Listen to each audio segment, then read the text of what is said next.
आप जब संगी मनला मोना सेन के नमस्कार। सबसे पहले तो आप मनला नव वर्ष के हार्दिक शुभकामनाएं। संगी हो जो एल्बम चला थे जेकर नाम है मनमोहनी गोरी, बोला आप लोग खूब प्यार देना है। संगी हो एल्बम के प्रस्तुत करता है अरविंद गुप्ता जी और निर्देशक ला तो आप सब जानत हो, बताए के जरूरत नहीं है। हाँ संगी हो जेकर नाम है एजाज वारसी।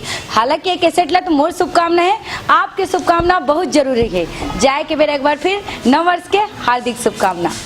लगा दे लगा दे लगा दे ओ दाई हाथ ना मेहंदी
नवा नवा छत्तीसगढ़ी गाना सुने और देखे बर हमर YouTube channel Bharadwaj film production ला सब्सक्राइब करो।